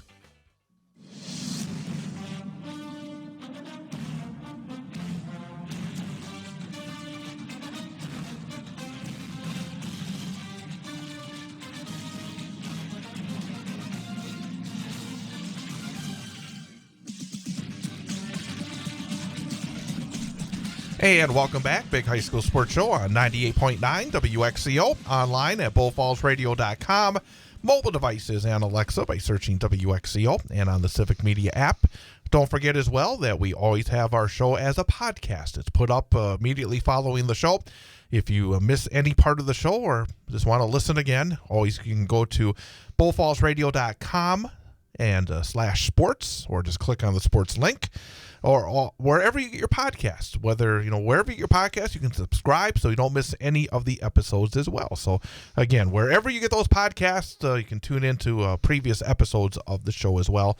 Get a chance to listen to our previous coach interviews and our previous student-athlete interviews. And, again, always great to learn a lot about these young men and women that we get a chance to talk to. And for Davis Winter, again, first year as a starting quarterback and have 8 touchdown passes in the first 3 weeks, and just the story for East. And again, it was such a struggle for a number of years. It's just great for the student body, for the kids that enjoy playing football over there, that they are back, hearing the numbers that are good at Wausau East. And it's just good generally for high school football that everybody has the opportunity and to get a little success as well. Yeah, I think you talk about competitive balance and what it does, and obviously there's some opponents and some proponents, but I look at what Coach Kramer's doing over there, and I say it's really hard to build a program if you're playing running clock teams every week, right? Like Yep. if they're still in the Valley Conference, and I mean, they had a nice win against Appleton West last year, and were competitive in a couple others, but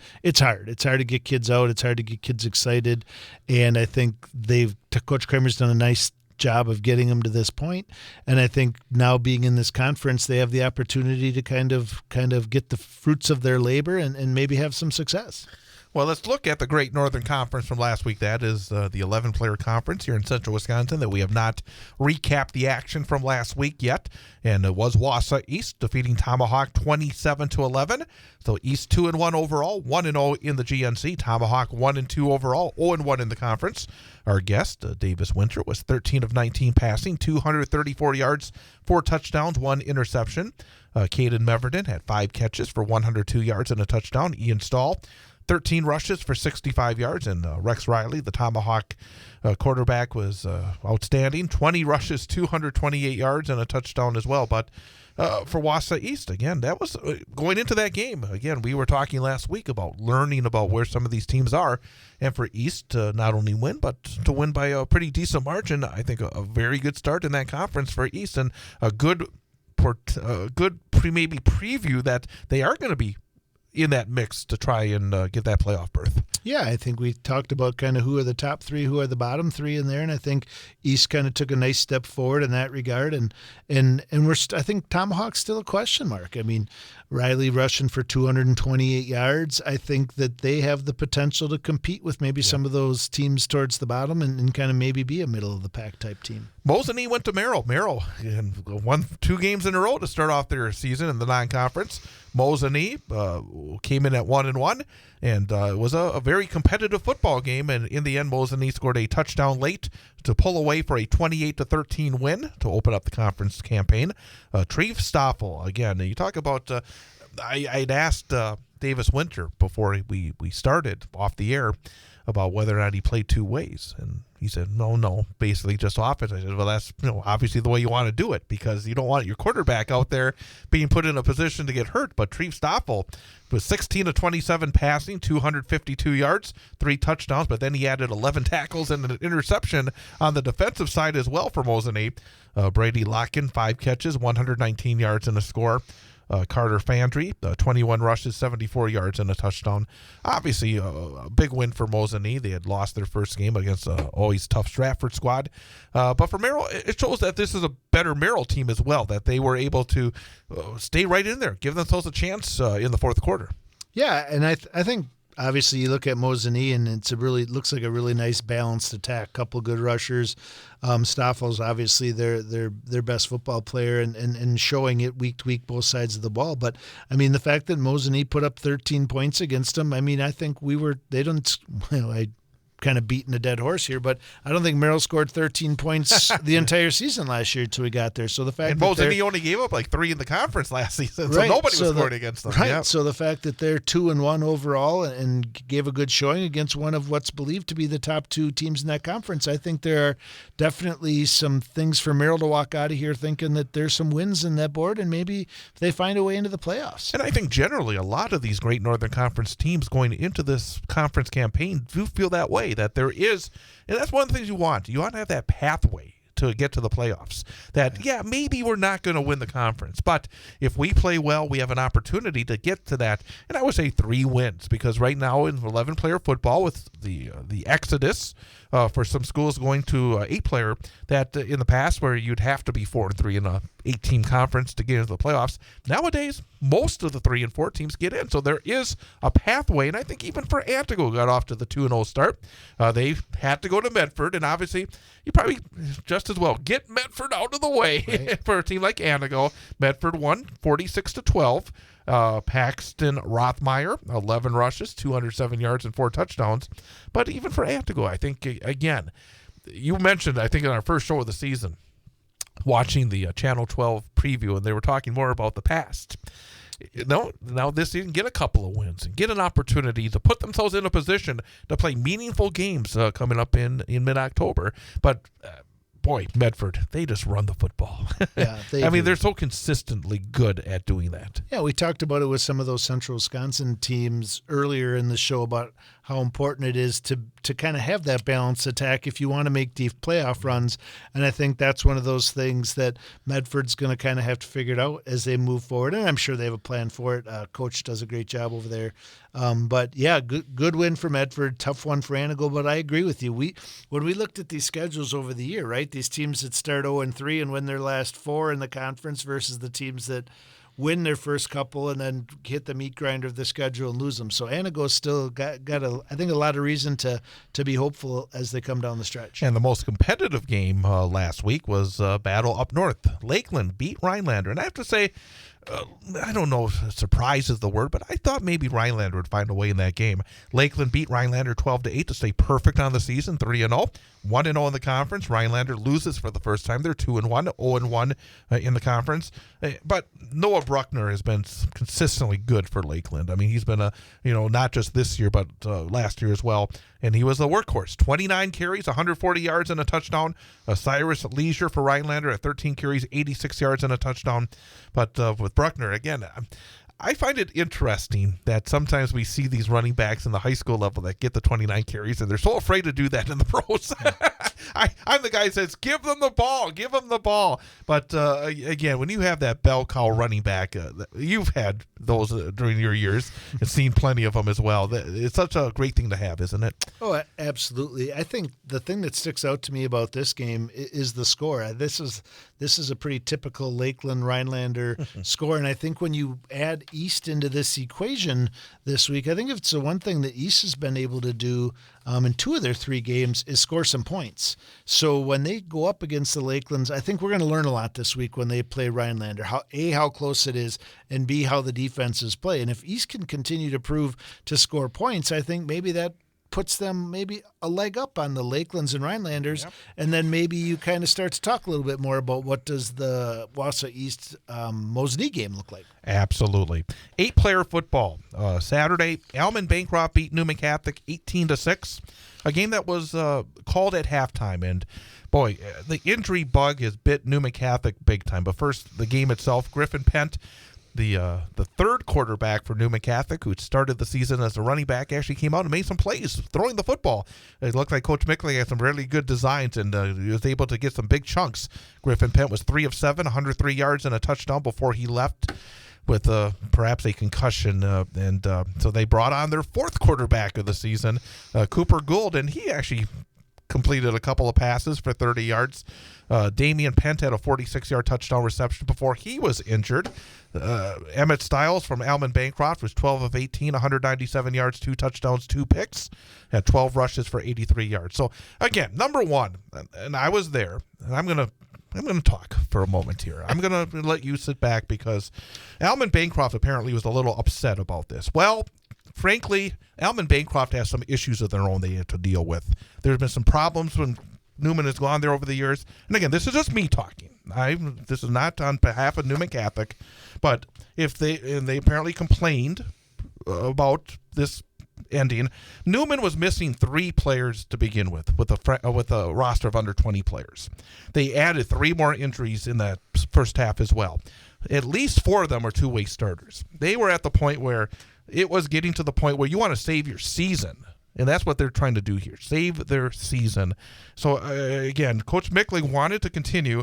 There were some statements made by Alman Bancroft which caused an issue. So, again, it was about safety for those young men, and they played hard, they battled, but in the end, they needed to be, for lack of a better term, protected. And for the rest of the season, they don't want to be forfeiting it. We've seen this over the last 4 years.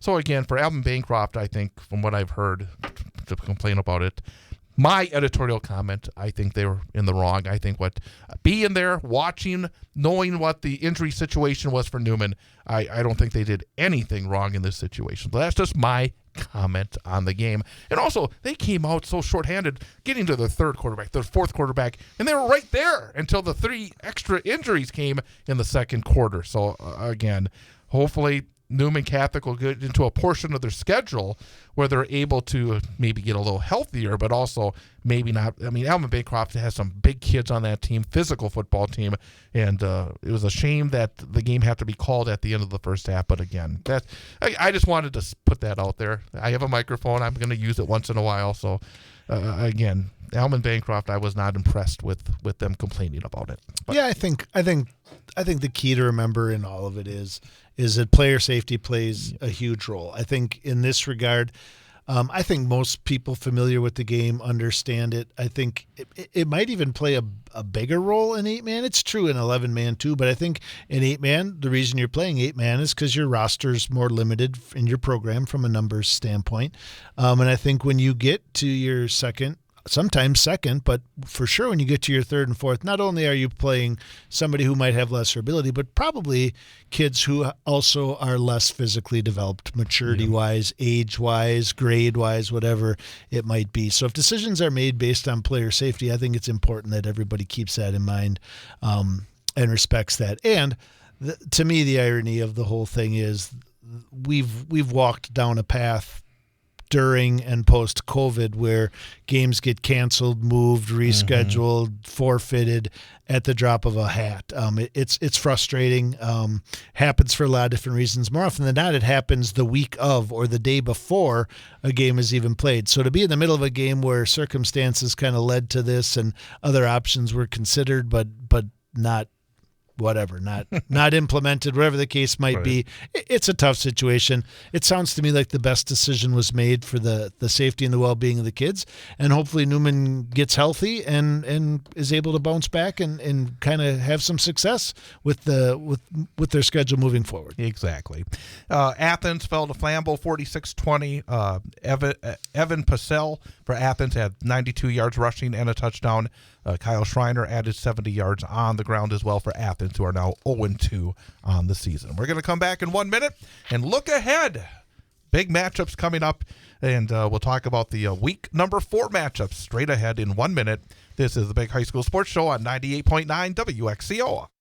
Coming off a conference opening win last week, the Marathon High School football team looks to make it 2 in a row in the CWC Large. But it won't be easy as the Red Raiders play host to Amherst. Hear all the exciting action live on the Sports 2 stream of BullFallsRadio.com and on the Civic Media app, starting with the pregame show at 6:35 and the opening kickoff at 7 p.m. The game will also air on delay following the Wausau West DC Everest game on 98.9 WXCO.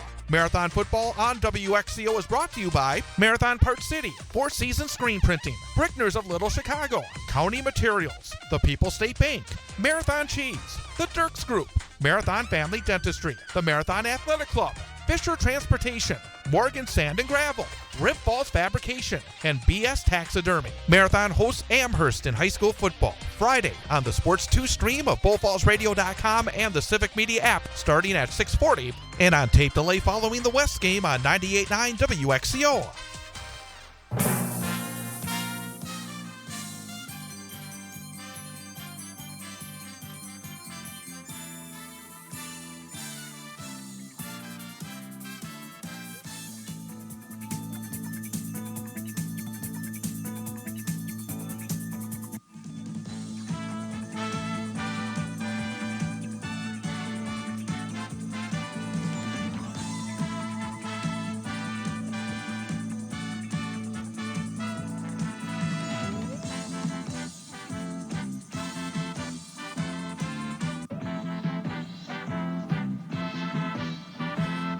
And welcome back.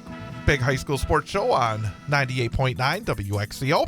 Well, let's look ahead. Again, now we're starting to get a feel. And it's, again, week 4 of the season, 9 weeks in the regular season. So it goes by very quickly, and every game has such meaning. Wisconsin Valley Conference and live here on 98.9 WXCO on Friday night. I'll be at Tom Field for the Wausau West Warriors and the DC Everest Evergreens. Everest 2-1 overall, 1-0 in the conference. Wausau West 2-1 overall, 1-0 in the conference. Everest offensively, as I said, really putting up some impressive numbers. They have the ability to run. They have the ability to pass. And again, a very dangerous offense. Wausau West suffering through some quarterback injury issues. If the Warriors are able to be as close to full strength as possible, I think they feel like they can move the football on DC Everest. It has a feeling of both offenses, I think, have the feeling they're going to be able to do something. Yeah, I would agree. I think that Everest comes in with a ton of confidence, and West feels good about the way they played the game last week. And I think this is I think West kind of had the upper hand the couple years on Everest leading prior to last year, and I think Everest kind of felt really good about the one they got on the Warriors last year. So I think there's a lot that plays into this one. I think being back at Tom Field, the last time the Evergreens were at Tom Field was probably one of the worst games I've ever seen them play. So they probably want to get back over there and prove themselves. New coach, so it should be a great matchup. And I think the two running backs are just really impressive because they're both physical running backs. Blake Bankston for DC Everest and Cooper DePoit for Wausau West. And I think whichever team is able to win it up front and give those guys, they don't need a lot. Those guys are going to get maximum yardage. I think it's a very interesting running back matchup. Yeah, I definitely agree. And it will be interesting to see what role the quarterbacks have to play in this game and how important it is to complete passes to get the win. Stevens Point at Wisconsin Rapids, the old River Jug game. It's one of those trophy games as Spash at Rapids. Great rivalry over the years. Stevens Point 2-1, 1-0, 0-3 for Rapids, 0-1 in the conference. And obviously at Southwood County Field, Rapids is going to want to go out there and perform well in front of their home fans. They actually played a competitive game against River Falls until the fourth quarter in week 1 at home. The last 2 road games have been very difficult for Rapids. And again, Stevens Point got off to that rough start against Chippewa Falls, but maybe that's not quite as bad a loss as maybe people may have thought early because Chippewa Falls looks like they're a pretty good football team overall as well. But again, rivalry game. I'm not one of those that will say throw out the records and throw everything out the window, but at the same time, you would expect Wisconsin Rapids and Tony Viola, again, a terrific coach, is going to give everything to a Stevens Point they can handle. Yeah, I don't think you throw out the records, but there's definitely a mindset that goes into this game. When you're in a season like Rapids, if we want to talk cliches, I mean, this is kind of one of their Super Bowls too, like with the log games when they happened and the West Everest games, depending on records. Like you win that one, it makes a lot of other things feel better. And if I recall, I think Rapids gave them a good half of football last year. If I recall right, this game was close up through halftime last year, and I think the fact that it's at Southwood County could make for a plus in the Rapids side. Marshfield at Eau Claire Memorial. Marshfield needs something good to happen as well. And you would think this would be the opportunity, but I think Eau Claire Memorial probably looks at the exact same way. The one thing that I've noticed watching Eau Claire North play Memorial. Yeah, but watching Eau Claire North play last week and 2 weeks leading that, and then Memorial 3 weeks in, and then really watching what Menominee and Hudson and Rice Lake are doing over there, I would have to think, off the record, both of these schools would say they prefer to be on this side of this conference than that one. So I would agree with you. I think this is one that Eau Claire Memorial has circled and says this is where we can hopefully make some hay coming over here, and it should be a good game. We'll see what Marshfield's offense is capable of doing of what's been a tough, or not tough, it's been a kind of a porous Eau Claire Memorial defense. And you have to feel like Eau Claire North is happy with their crossover. They get to, it's not fun to go all the way up to Superior, but you feel like this is an opportunity for Eau Claire North to get that first win of the season. Yeah, I think so. And on the flip side of that, Superior probably looks at as this is one of their most winnable games on their schedule as well. But I tell you what, Eau Claire North had a lot of nice pieces in that game. I mean, the size of their line, that running back was outstanding, I thought, last week. I was a little surprised they didn't use him a little bit more. You're right. So I expect him to have a big game up against Superior, but being on Superior's, they did some nice things against the Warriors in week 1, so this could be a nice matchup. Great Northern, and again, there's always interesting matchups, I think, and Wausau East at Rhinelander is a very interesting matchup. East 1-0 in the conference, Rhinelander 0-1 in the conference. Rhinelander beat East last season by a pretty good margin up there. For Rhinelander, they have to probably look at this as a game they need to get. I mean, losing that game, a tight one against Lakeland last week. And for East, again, as we just talked about, an opportunity here to really put the momentum in the right direction early in the season. Yeah, I think with this one, the one we're going to talk about next, Lakeland and Mosinee, I think this is really going to kind of paint a clear picture of what things look like in the Great Northern behind Medford. And I think what I'm most interested to see is the offense versus the defense. Like we mentioned a little while ago, East has shown the ability to have some explosive plays in their offense, and Rhinelander is a solid solid running team, solid defense. Right. So will they be able to slow it down? The one thing Rhinelander doesn't seem to maybe have is quite as strong of a running game. If you just look at their stats from last week, and that might definitely work in Wausau East's favor, as that seems to be maybe one of the Achilles heels of their defense. Generally, Rhinelanders had very good defense all 3 weeks this season. It's going to be a challenge for Wausau East. And the thing is, as you said, Rhinelanders' offense has not, even in those first 2 non-conference games, put up big offensive numbers. But the thing is, the East has to be better against the run. They cannot allow Rhinelander to have the football for 40 or 45 minutes of that game, or whatever.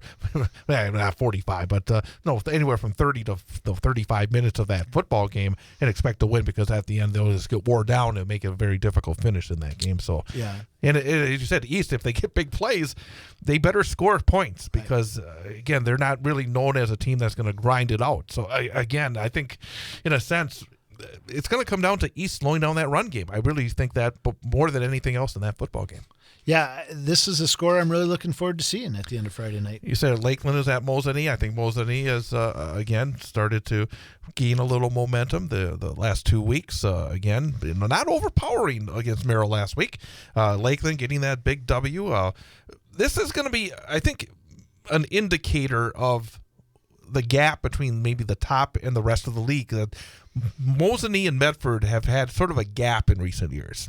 It feels like some of these schools are getting a little closer this year. And obviously there's cycles, and Mosinee lost some incredible talent from last year's season. But this game will, I think, be a little bit of a measuring stick on what the gap is maybe from the top to the rest of the league. Yeah, I definitely agree. I think Lakeland has definitely gotten off to a better start this year than they did last year, doing some nice things on offense. Well, haven't they started like 0-4 the last couple of years, 0-5? I think the fact that this game's in Mosinee, and Mosinee has a little momentum after last week, and probably the better quarterback, the better maybe overall program where they're at right now. I think the nod maybe goes to Mosinee in this one, but I think there's a lot to be learned from those 2 games. Let me ask you a quick question. Mosinee's got natural grass. Wausau West has natural grass. East has natural grass. A lot of these other schools have turf. Does playing on a natural grass surface when other teams come in who are used to playing on turf, is that a significant advantage for a team like Mosinee against Lakeland? Yeah. I think to some extent it is. I think a lot of it depends on the style of offense you play. I think if you run the ball a lot, I think personally I like natural grass better. Mm-hmm. I think the weather shouldn't be a factor on Friday night, but I think it definitely. I think the other thing that matters, like for a Wausau West and a Mosinee, you play on grass every single day. I think some of these other ones who practice on turf every day, or depending on what their practice facility looks like or what their turf is used for during the week, are they playing soccer games on it? Are they getting on it? I think all those things factor into it. I would say the grass is still an advantage if you have it.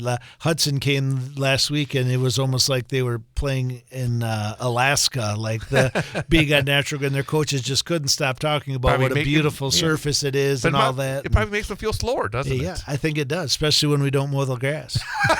Which you sometimes tend to do against a team like Hudson coming into town, I'm sure. Merrill is at Medford, and for Merrill, again, it's been a really good start, getting those 2 wins and then playing, again, very competitive football game against Mosinee. Obviously, you want to do well against Medford, but probably the best news is Mosinee and Medford are done after this week for Merrill, right? Absolutely. I think there's a lot for them to look forward to, and you want to come in. It's a measuring stick, right? I mean, if everyone's being realistic, Merrill's probably not planning on going over there and beating them. They're talking like they're going to, but they probably know in the back of their minds they're not.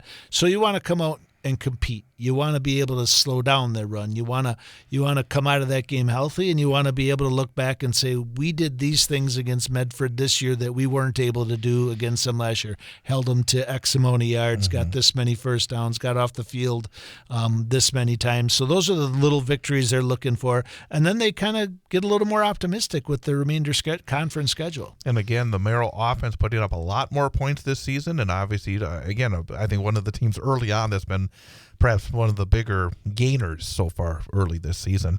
And to go at Tomahawk. Significant game for both these teams because they both lost their conference opener, and you don't want to be 0-2, do you?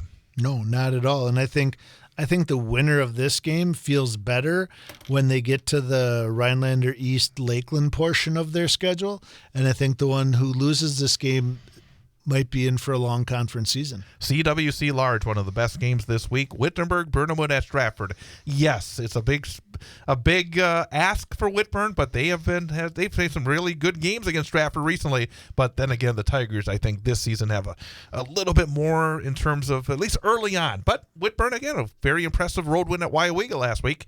But it's always fun when these two teams get together. Absolutely. I was a little surprised by the Whitburn-Wyowega score last week, and you never know this time of year. Maybe they got a player back or a player or two who wasn't in there. Maybe they're a little better than we thought. But it'd be hard to bet against Stratford in any of these conference games this year. And Amherst, I think, a team that is looking to challenge right now Stratford, at least based on the early results. They go to Marathon. Again, good start for Marathon, terrific start for Amherst.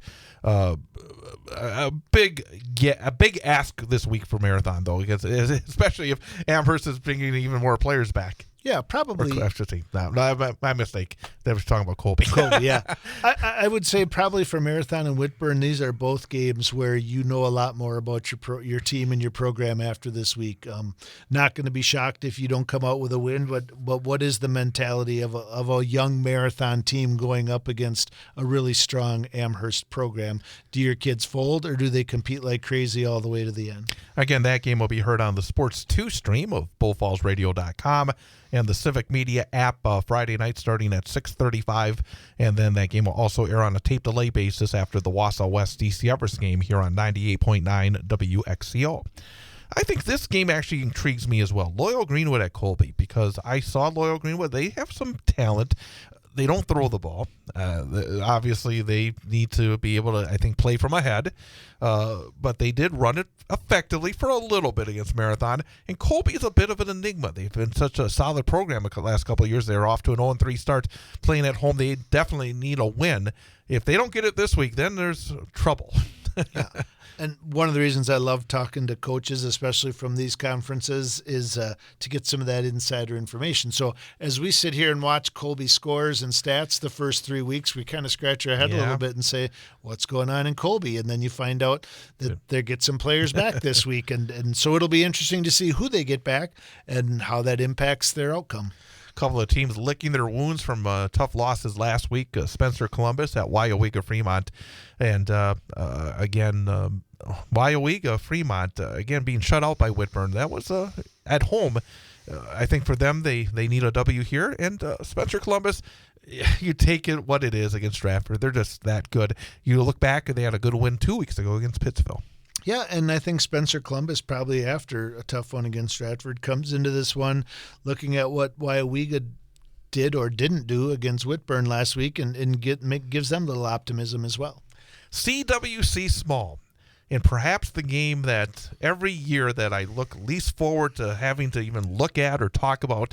It's just because of the way it is. And it's not saying, anything bad about anybody or anything else. It's just I feel for Rochelle. They've had a couple of tough weeks. They had a great first week winning against Manawa. And then they've been shut down the last 2 weeks by fairly significant margins. And Edgar comes in. And again, it's just one of those games where it just happens to be where Edgar got into the CWC Small, and Rochelle trying to rebuild their program. It's just one of those games you hope that each team gets through it accomplishing something. Right. And I think for Rochelle, it's about, again, battling, trying to see what a program like Edgar looks like. And for Edgar, it's about just getting through it and hopefully not getting anybody hurt and moving forward, because as we saw last week, this Edgar team looks very, very strong. That was a very impressive win against Auburndale last week. Yeah, it's a tough matchup. The other thing that I think that bodes well for a game like this is Coach Sins has been in a lot of these over the years. So he has a strategy and a game plan when he goes into games like this. Nothing he hates more than giving up points to anybody. So he's certainly not going to come up with any sort of game plan that allows for that. But I think he also understands what the score is here and how to get his players, so maybe some of his other players, a little more playing time than they'll see in some other weeks. I think two interesting CWC small games: Abbotsford at Pacelli, Pittsville at Auburndale. And I think, again, this Abbotsford-Pacelli game, it's in Stevens Point. Abbotsford has been outstanding so far this season, but Pacelli is always always a really well-coached team. It's always a team that seems to get the most out of their ability. I'm kind of curious to see if Pacelli can keep with Abbotsford in this game. Yeah, me too. I think that Abbotsford, running the ball travels well. So I think that works in Abbotsford's favor. They'll feel fast on the turf at Gerke. That's right. But it should be a good matchup. But this is one where I think Abbotsford has the opportunity to maybe distance itself from some of the other teams in the conference. Pittsville at Auburndale. Again, Pittsville has, I think, been as impressive as any 1-2 team so far. Those 2 games they lost were very tight games against the Crossovers. Were impressive last week. And Auburndale, again, very good team, very good program. They really had a good win against Marathon 2 weeks ago at home. They're home again. I'm curious to see if Pittsville can keep it close like they did in those first 2 weeks. Yeah, and does Auburndale maybe do to Pittsville what Edgar did to Auburndale last week after they had a tough loss against Stratford? Does Auburndale lick its wounds a little bit and try to get healthy and try to get back on the right track and give Pittsville all it can handle? And Iowa Scandinavia will try to get that running game back to full roar. After having a tough one against Abbotsford last week, they will host Assumption, who obviously wants to see some good things happen as they're off to an 0-3 start. Absolutely. I think Iowa Scandinavia is a little bit of a question mark in this one, so this would be a good get-right game for them. And some of the 8-player action, Newman Catholic will be at Niagara again for the Cardinals. It's about number 1 being healthy and getting healthy, but this is a much more doable matchup. Niagara is 0-2 on the season so far, so again for the Cardinals trying to get well, but it's a long trek to Niagara on Friday, and just hopefully get there safely. Make sure the bus gets there, take care of business, and then get back for another home game next week. Port Edwards is at Elman Bancroft. I think that's always an interesting matchup for those 2 teams a little bit in the southern part of the area. Athens looking for their first win against Bruce. Rib Lake against Phillips, and both teams had big wins last week. Rib Lake put up more than 50. The old wing T of Coach Grundy was clicking very well in a big win over Shawamigan, and Phillips beat Luck 50-6, so they bounced back from their week 1 loss against Newman Catholic. And McDonald, one of the top teams in the state, against one of the top teams in the state, Owen Withy, and that's I think that is one of the best games, either 8-player or 11-player in terms of top-ranked teams getting together and for a big one in Owen on Friday night. So we got, let me see, how much time do we have left? We have about 1 minute to go. As you